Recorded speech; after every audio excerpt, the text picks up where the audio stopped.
এখন দেখব বাংলার যুবসাথী প্রকল্পের যে ফর্মটা রয়েছে সেটা ফিল আপ করবো কীভাবে।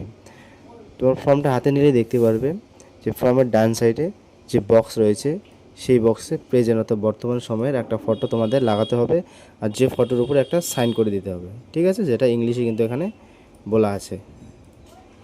তারপর এখানে তোমরা দেখতে পাবে অ্যাপ্লিকেশন ফর যুবসাথী অর্থাৎ প্রকল্পের নাম অর্থাৎ আবেদনপত্র সেটা বলা আছে।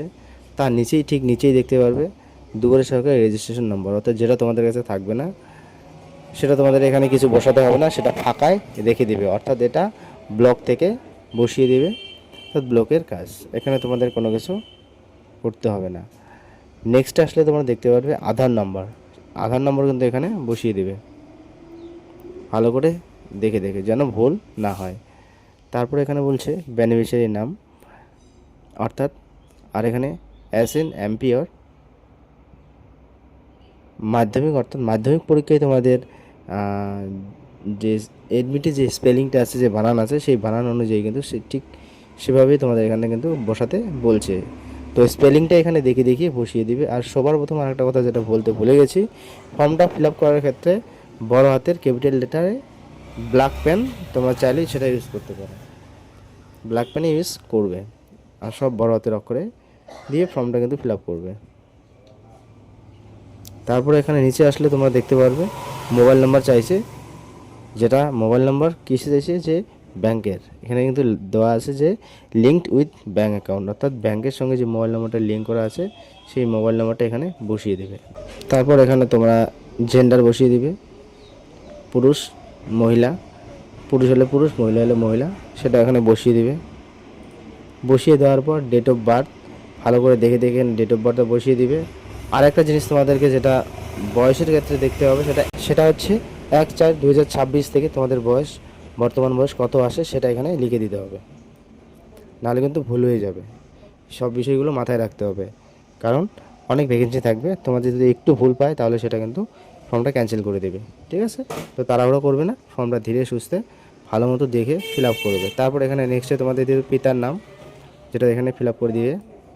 তারপর তোমার মাতার নাম, তোমার মায়ের নাম এখানে দিতে হবে।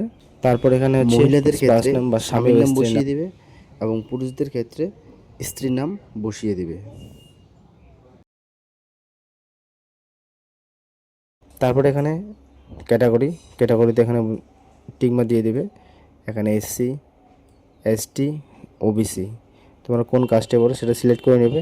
আর যদি সেই কাস্টে তোমাদের সার্টিফিকেট থাকে তাহলে এখানে এই সার্টিফিকেট যে নম্বরটা সেখানে এখানে বসিয়ে দিবে। বসিয়ে দেওয়ার পর নিচে আসবে, নিচে আসলে এখানে দেখতে পারবে মেরিটাল স্ট্যাটাস, অর্থাৎ তোমরা যদি বিবাহিত হও, আনমেরিড প্রথমেই দেওয়া আছে আনমেরিড, তারপর উইডো, অর্থাৎ ইংলিশের সঙ্গে বাংলা কিন্তু দেওয়া আছে, তোমার ভালো করে ফর্মটা পড়ে নেবে তাহলে কিন্তু বুঝতে পারবে।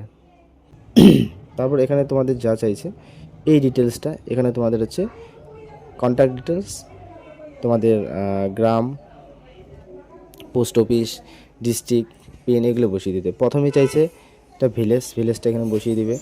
তারপরে যেখানে এটা চাইছে পোস্ট অফিসটা এখানে বসিয়ে দিবে। তারপর জিপির নাম এখানে বসিয়ে দিবে, ব্লকের নাম এখানে বসিয়ে দিবে, পুলিশ স্টেশন এখানে বসিয়ে দিবে, ডিস্ট্রিক্ট এখানে দিয়ে দিবে, পিনকোড, এই কয়েকটা জিনিস ভালো করে দেখিয়ে বসিয়ে দেবে। বারবার বলছি ফর্ম ফিল আপের ক্ষেত্রে কোনো ভুল করবে না, নাহলে কিন্তু তোমাদের ফর্মটা ক্যান্সেল হয়ে যাবে। তারপরে এবার আসি মাধ্যমিক, অর্থাৎ মাধ্যমিকের যে এক্সামিনেশন এডমিট রয়েছে সেই এডমিটটা নিবে হাতে। এডমিট নেওয়ার পর সেই এডমিটে তোমাদের রোল নাম্বার এখানে দেখতে পাবে, রোল দেখতে পারবে, রোলটা এখানে বসিয়ে দিবে। তারপর নম্বরটা এখানে বসিয়ে দিবে। দেওয়ার পর কোন সালে তুমি মাধ্যমিক পাস করেছো সেই সালটা এখানে বসিয়ে দিবে। দেওয়ার পর এবার দেখবে যখন এডমিটটা হাতে বা মার্কশিটটা নিলে তোমরা দেখতে কোন বোর্ড থেকে, সেই বোর্ডটা এখানে সিলেক্ট করে দেবে, ঠিক আছে। সিলেক্ট করে দেওয়ার পর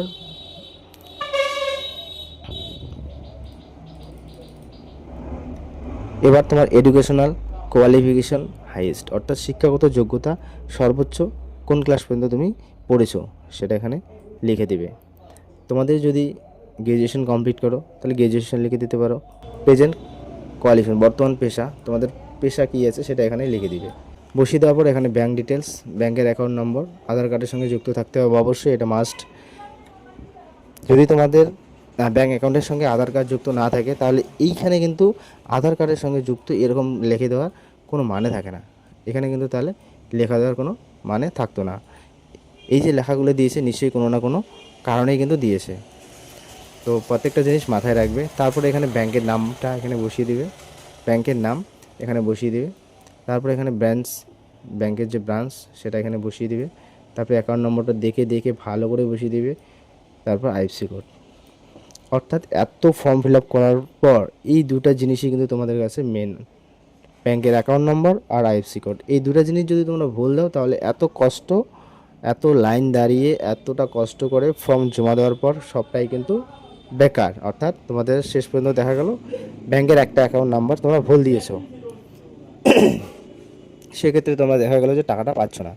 তো এতটা কষ্ট করার কোনো মানে হয় না।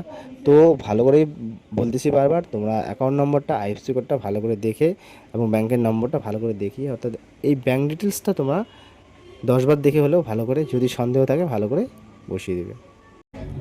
এখানে বলা আছে যে আপনি যদি সরকারি অন্য কোনো সুযোগ সুবিধা পান তাহলে ইয়েসের করে টিকমার্ক করতে হবে, এবং কী সুযোগ সুবিধা পান তাহলে নিচে যে কলামটা আছে সেখানে লিখতে হবে। আর যদি না পান তাহলে নার করে টিকমার্ক দিন, আর এখানে কোনো কিছু লিখতে হবে না।